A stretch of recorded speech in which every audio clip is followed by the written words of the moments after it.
Okay, welcome to module number 6. This is the last substantive model of this course. The focus of this module is very critical. It's to connect your micro-entrepreneurs with local government. Often, as you've learned, they are underserved. Micro-entrepreneurs are underserved. So these organizations can be an important piece of the solution to, the alienation of micro-entrepreneurs, but they're also main culprits of the problems, that they are failing to serve these population that can make their destination more equitable and more competitive. So let's look at, how these things work, all right? So you start really broad. What are tourism organizations? Let's focus first on those, and then there's a few other organizations that might be helpful, but the main one is the local TDA, the Local Tourism Development Authority, or other acronyms for it, but essentially they are organizations that are responsible for promoting the destination, for collecting data on how many visitors and how much income is made, and for planning the destination in the future, for protecting some important resources like the beach or venue or something like that, and a little bit for infrastructure development, okay? And basically they identify a brand for the destination, and then they're trying to protect that brand and manage tourism in a way that fits with that brand, okay? There's organizations at the world level, like WTO, at the international level, so many countries, like the European Travel Commission, at the national level, like in the US, like the US Travel Association. In many countries, it's the Tourism Ministry, or the Culture and Tourism Ministry, or the Antiquities and the Tourism, depending on the kind of country. And then there's also for like North Carolina, Oklahoma, New York State, and then usually it's at the county level that may include a municipality, okay? And so really briefly, I just encourage you to look into these. The mission of UNWTO is to make tourism sustainable and positive for the world and prosperous, tourism to grow, but not in just a profit-mongering kind of way, to grow in a positive way, like peace and tourism and sustainability and reducing sex tourism, and really cool information that you can find here. And then this is, I think, one of the best examples of multi-country organizations for tourism. Their role is to attract third country markets, which are, Portugal and Spain are both in Europe. So even though that's international tourism, these folks don't care about that tourism. They only care for tourists coming from outside of Europe into a variety of countries inside Europe. And Europe is the world's most popular destination, so you might want to look into these to see how they do it. Notice how I have two logos, the European Travel Commission logo on the right, on the top right, and the link, that's their kind of planning and research nerd website. The one at the bottom, visiteurope.com, is where tourists would find information about Europe.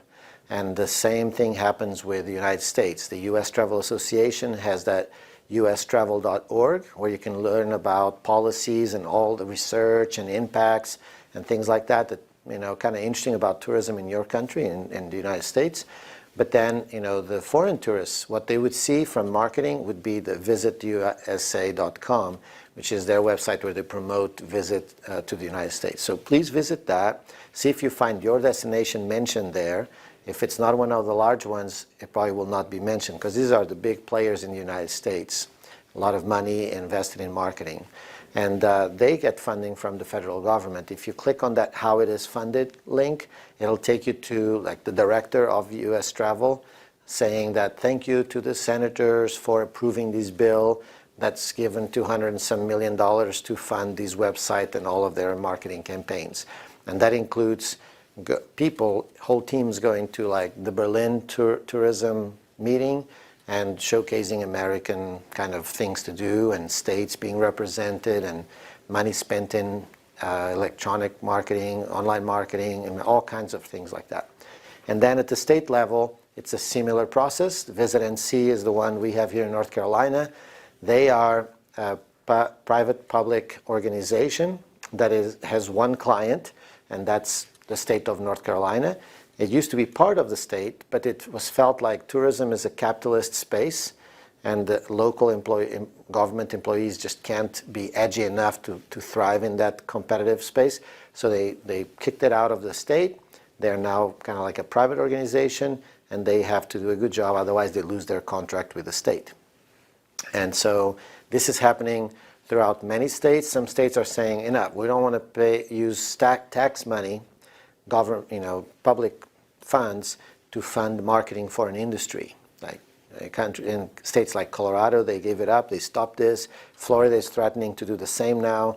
And in North Carolina, things are kind of shaky, but thus far, the government of the state is spending a bunch of millions of dollars to fund this operation. And they then pay for ads on magazines and TV and go to tourism fairs and abroad to try to attract people to North Carolina. Notice that U.S. travel focuses on international people, non-Americans coming to the U.S. They don't care if Floridians visit North Carolina or vice versa. In North Carolina, visit North Carolina is the same thing at the state level. They don't care if in Raleigh we visit Asheville. They don't mention that. They don't spend money on that. All they are measured on, their conversion evaluation, is whether they can get out-of-staters to visit North Carolina. And of all of North Carolina tourism, only about 5% is from out-of-staters. So you can see how that works. So we're going to focus now in the county level, because this is where the money is, this is where the power is. As I mentioned, 95% of tourism in North Carolina is from North Carolinians. It's probably very similar in many states, maybe not in Florida or, but still, the in-state tourism is still really big. So who is promoting that? It's the counties. So the counties have tourism offices. There's 100 of them in North Carolina, and almost all of them have a tourism office, sometimes bigger like Raleigh, Mecklenburg, Charlotte, and Buncombe, Asheville. Those are the biggest ones.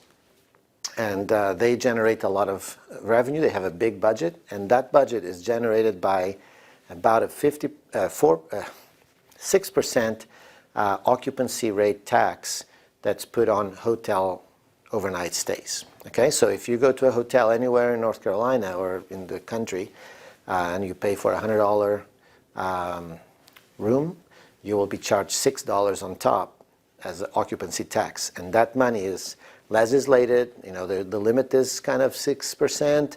There's a few exceptions, but that's kind of the legal limit, and almost every county charges this. I will have a report available for you on Moodle where you can see really which counties do what and how much money each county makes. So you can find out if you're in North Carolina, your homework is done for you. You can already find out how much money that tourism board in your client destination has, so that you know if they can give you some of it to support your micro-entrepreneurs. Okay? In some counties, like in Raleigh and Wake County, the occupancy rate is 6%, and the county has that office, the Visit Raleigh, visitraleigh.com. And then there are some counties like Polk County where the county has 3% occupancy rate, and then 2 or 3 municipalities have the other 3%. The total has to be at the max of 6%, but it can be divided between municipalities and counties, and it can be kind of complicated. So by default then, the more hotels there are in a county, the more money is generated by occupancy tax, and then that county will have a marketing machine that can attract more visitors to fill in those rooms, and then there's more hotels that want to be opening there because they see that there's a marketing machine supporting their business, and so more hotels are built, and then they will start selling more overnight stays, and then the budget of that marketing machine keeps growing, and there's this kind of virtuous but highly competitive model. Okay? As a result, traditionally, these TDAs, these tourism organizations, have been in the pockets of the formal lodging sector because their budgets are filled by these occupancy rate revenues from the hotels. But recently, 3 or 4 years ago, there was a lawsuit with Airbnb, and so now Airbnb is sending checks of the occupancy. They charge tourists the occupancy tax, and then they mail a check to each county. So Airbnb is sending checks to each of North Carolina's counties. So cabin rentals, room rentals, vacation home rentals in the beach, all of those are generating tax and being sent to the county. But initially, the counties didn't even know what to do with that money. Legally, they have a directive of how they can spend it, but now these checks were coming from Airbnb, and they didn't have budget for it. They had not budgeted for it. They were not used to engage with those Airbnb homeowners like me and you, and so they were at a loss. Still to this day, the TDAs are highly influenced, if not manipulated, by the hotel industry. Okay, they still sometimes call it hotel tax. But the truth is that sometimes in places like Raleigh, it's illegal to have an Airbnb, but those Airbnbs are generating money to the city, to the county, and they are supposed to be promoting those places even though they are illegal. So the local governments find themselves in this really strange place. So in Raleigh, because we're here, NC State is in Raleigh, I have even more insight into this world. The interesting thing is that in addition to the 6% overnight occupancy rate tax, the county also captures a 1% prepared food tax. And as you can see on the bottom left, the food tax in 2019 generated even more than the occupancy tax. So that kind of marketing machine of tourism has had a budget last year of $60 million, $62 million. So, and you can see just for the occupancy tax how that revenue has changed over time. It just keeps growing, and it's now above 30 million. So how can those taxes be allocated? There's a lot of money. How can it be spent? It's legislated. Okay? There is state-level legislation of how the counties can use the money. They have to use most of it for destination promotion, which means, and I would say probably about 70% of that money needs to be used for marketing. So when you try to collaborate with them, you want to try to think of ways that they can market your micro-entrepreneurs, as long as you can word it in a way that will promote overnight stays. Okay? They also subsidize festivals and events and pay for like beach cleanup and things like that, but the bulk of the money is going to promotions, to marketing. So to make films about your micro-entrepreneurs, to put pictures of them on commercials and things like that. Okay? So specifically, how can it help your micro-entrepreneurs? So one of the things they have is staff paid to create content marketing. So try to make sure that your entrepreneurs are part of that content. Invite them to come to farms to take pictures and write blogs about your micro-entrepreneur, etc. There are some pay-to-play programs, marketing programs like Visit NC Farms. That can cost a county about $2,500 a month to be mentioned on that app. Okay, it's an app from the state of North Carolina, but it costs money. So if you have a lot of farmers that you want to help, you can advocate for the county's TDA to use their marketing money to pay for that fee. It's perfectly appropriate because it's an app that is promoting farms. And when people go to farms and they stay overnight and they eat, and you need to argue it like that. Okay. And you can, they can hire, they have worked with me to hire filming companies to come and do a film about an art walk or about a farm visit. So that's the kind of things that they can do to bring visibility to your micro-entrepreneurs. And they can help bring restaurants and hotels and art galleries together to create a multi-day package. And they usually have many kinds of calendar of events. They have on their website, they have a blog, so you need to kind of inject your clients, the micro-entrepreneurs, into that machine. And they usually will not go there on themselves.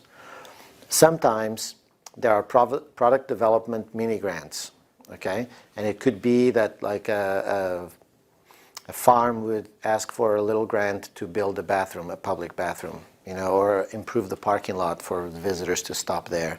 And so I haven't really helped any micro-entrepreneur get these. Usually we find them different kinds of grants, but I know that in some destinations, some counties, they do have those. One thing I have before is to ask for these mini grants to help pay for a film or to pay for advertising somewhere, and I will share an example of one of those application forms that I've used before in Madison County in the mountains. Okay?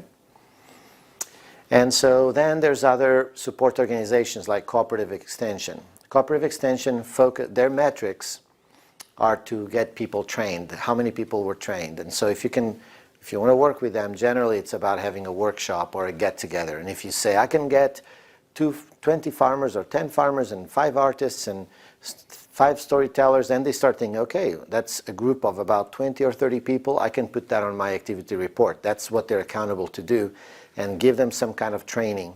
And there's like online, you can Google extension fact sheets or extension training programs about a topic that you're interested in, and you'll probably find something. And then you talk with the local extension about delivering that training. Like we have NC hospitality and pride training. So we at NC State can train the local agent, and then the agent can give training to local people on that topic.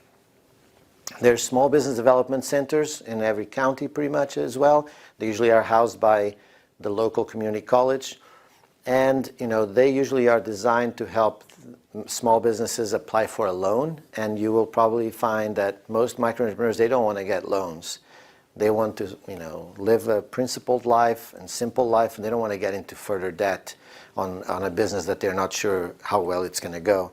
So they're not always very effective at serving these kind of people. And then chambers of commerce is even worse so, because they are usually a membership-based organization. So you have to be a well-to-do business to be a member, and then they will serve you. So it's actually, for the most part, chambers of commerce are perpetuating inequalities and alienating small businesses from being able to come in and make money. But if you have inroads into that space, they might be very beneficial, because they can help your micro entrepreneurs connect with the legit businesses in the formal sector in that area. And maybe in our session on Zoom, we can discuss other organizations. Maybe you can think of some. So to end, I wanted to circle back to the beginning, where these local organizations are supposed to help everyone because they are public organizations, but truthfully they don't. And so there are some constraints for micro entrepreneurs to be served by these organizations, or for you to be able to get them to serve your client micro entrepreneurs. One factor is that the micro entrepreneurs are usually in these underregulated kind of places, like better ask for forgiveness than for permission kind of thing. So they try to be out of these organizations' scrutiny. Do they need a business permit for this, or do they need a permit to give a talk in a city park? And these ambiguous things that are not designed for their interests. And so they try to stay away, and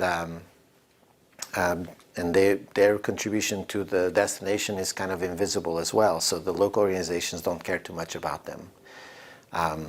The other thing is that these organizations are under a lot of scrutiny, and if they do something and it's not really totally correct, or if they're perceived as being a little bit unfair because they're devoting time to a small business that doesn't even have a business license and is not generating tax, so then the organizations that are generating tax and filling the budgets of these organizations will say, why did you spend this afternoon visiting farmers when they're not generating occupancy tax, and I'm generating occupancy tax?